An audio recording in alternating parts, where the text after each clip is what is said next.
এই কুবাবাসীরা তাদের কিছু বৈশিষ্ট্য ছিল। এক নম্বর বৈশিষ্ট্য ছিল তাদের ইখলাস। এক নম্বর বৈশিষ্ট্য ছিল ইখলাস। ইখলাস মানে কি? ইখলাস মানে হচ্ছে হুয়া সিররুম মা বাইনাল্লাহি ওয়া বাইনা আবদিহি। ইখলাস হচ্ছে এমন একটা গোপন রহস্যের নাম যেটা একমাত্র বান্দা জানবে আর বান্দার রব জানবে। বলেন ইখলাস কিসের নাম?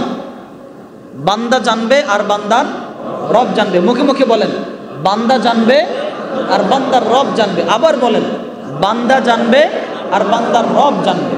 পৃথিবীর কেউ জানবে না, এটাকে বলে ইখলাস। আমি একটি ভালো কাজ করব, ওই ভালো কাজটা আমি করব শুধুমাত্র কাকে দেখানোর জন্য? বলেন না মহাব্বতের সাথে, কাকে? ওই ভালো কাজটা করব শুধু আল্লাহকে দেখানোর জন্য, পৃথিবীর কাউকে দেখানোর জন্য না। গোপন কিছু আমল লাগে বান্দার, গোপন কিছু ইবাদত লাগে। ওই গোপন আমল, গোপন ইবাদত বান্দাকে কোথায় পৌঁছে দিবে বান্দা কল্পনাও করতে পারবে না। অনেক সময় দেখা যায়, কিরে অমুক ভাই এত দূর পৌঁছে গেল, কিভাবে গেল কল্পনাও করা যায় না। অমুক জন এত দূর এগিয়ে গেল, তার আগামের রহস্য কি কল্পনাও করা যায় না। আসলে বাস্তবতা কি? বাস্তবতা হচ্ছে ওই ভাই এমন কিছু গোপন আমল করেছে, ওই ভাই এমন কিছু গোপন ইবাদত করেছে, ওই গোপন আমল আর গোপন ইবাদতগুলোর কারণে আল্লাহ তাআলা ওই ভাইকে অনেক দূর এগিয়ে দিয়েছেন। সুবহানাল্লাহ। হাল্লাকা সিররুন ইনদাল্লাহ বাইনাকা আনতা ওয়া বাইনাল্লাহ, হাল্লাকা সাদাকাতুন তাখফা লা ইয়ালামুহা ইল্লাল্লাহ, হাল্লাকা সিররুন ইনদাল্লাহ বাইনাকা আনতা ওয়া বাইনাল্লাহ, হাল্লাকা সাদাকাতুন তাখফা লা ইয়ালামুহা ইল্লাল্লাহ। বলো বান্দা, তোমার কি এমন গোপন কোনো আমল আছে যেটা তুমি জানো আর তোমার মাওলা জানে? পৃথিবীর আর কেউ জানে না। বান্দা, তোমার এমন কোনো গোপন দান আছে যেই দান তুমি করেছো আর তোমার মাওলা জানে, আর কেউ জানে না।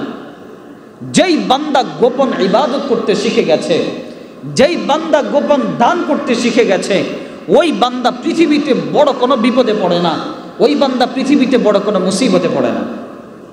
তার কারণ ওই গোপন দানের উসিলায়, ওই গোপন ইবাদতের উসিলায় যখন সে মারাত্মক ধরনের কোনো বিপদে পড়ে, ওই বান্দা তখন আল্লাহকে বলে, আল্লাহ আমি তো তোমাকে রাজি খুশি করার জন্য সব কাজ করি।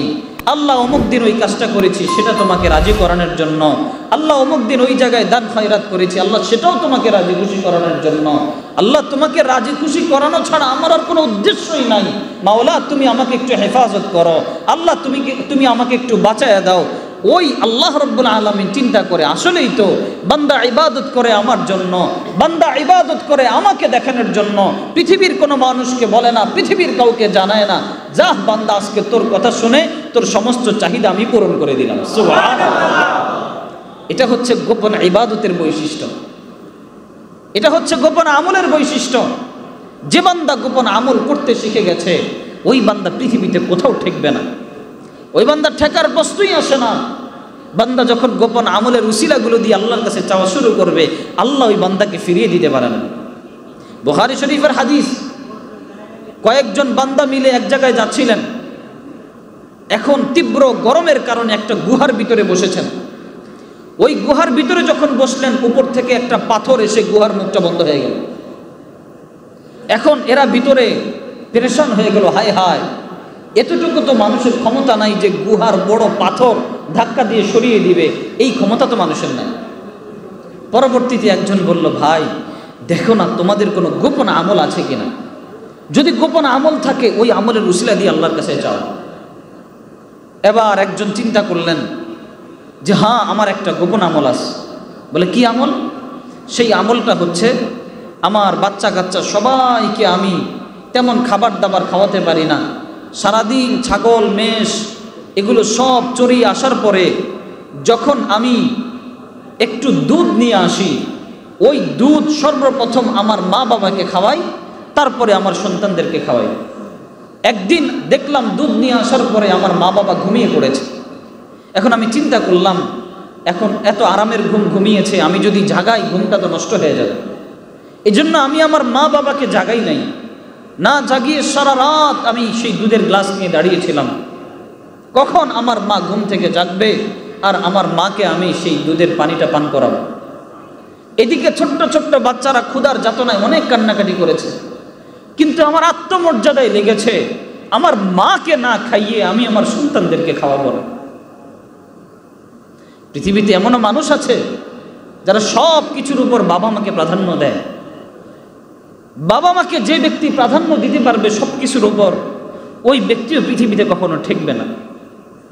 পৃথিবীর এমন কোনো কাজ নাই যে কাজে সে অসফল হবে, নাকাম হবে। যে ব্যক্তি বাবা মাকে প্রাধান্য দিতে পারবে, সে বাবা মাকে প্রাধান্য দেওয়া মানে আসমানের রহমতের দরজা তার জন্য খুলিয়ে দেওয়া। বাবা মা হচ্ছে এমন জিনিস, আমি তো সবসময় বলি, দুনিয়াতে যার একটা বাবা আছে তার একটা জ্যান্ত জান্নাত আছে, যার একটা মা আছে তার একটা জ্যান্ত জান্নাত আছে। বাবা মাকে যে ব্যক্তি রাজি করাতে পেরেছে সে কোথাও ঠেকবে না, কোথাও ঠেকবে না। সে প্রত্যেকটা জায়গায় আল্লাহ তাকে পার করে দিবে। তো ওই ব্যক্তি চিন্তা করলো সন্তানদেরকে খাওয়াবো না, আগে আমি আর বাবা মাকে খাওয়াই।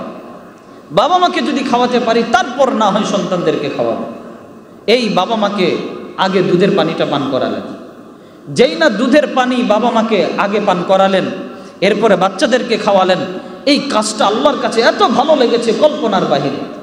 ওই বান্দা তখন বললেন, আল্লাহ, ওই দিন যদি আমি এই কাজটা আপনাকে সন্তুষ্ট করার জন্য করে থাকি, আল্লাহ মেহেরবানি করে আপনি আমার এটা সরায় দেন। সাথে সাথে পাথরটা সেই জায়গার থেকে একটু সরে গেল। সুবহানাল্লাহ। আরো দুইজন ছিলেন, তারা তাদের এভাবে গোপন আমলগুলো আল্লাহর কাছে একটা একটা করে বলছিলেন। একটু একটু করে পাথর সরছিল, সরতে সরতে একটা পর্যায়ে পুরা পাথরটাই সরে গেল। সুবহানাল্লাহ। এটা হলো গোপন আমল, এটা হলো গোপন ইবাদত। যেই বান্দা গোপন আমল করতে পারবে, যেই বান্দা গোপন ইবাদত করতে পারবে, ওই বান্দা কোথাও ঠেকবে না। আর যে বান্দা বাবা মাকে রাজি করাতে পারবে, ওই বান্দাও কোথাও ঠেকবে না। যাই হোক, এজন্য বলছিলাম কিছু কিছু গোপন আমল রেখে দেওয়া, কিছু কিছু গোপনে কিছু ইবাদত করে রাখা, কিছু গোপনে দান সৎকার করে রাখা। যেই দান সৎকার মাধ্যমে, ইবাদতের মাধ্যমে আমরা প্রত্যেকে নিজের জন্য একটা কামাইয়ের স্থান রেখে দেওয়া। আল্লাহ আমাদের সবাইকে তৌফিক দান করুক, বলেন আমিন।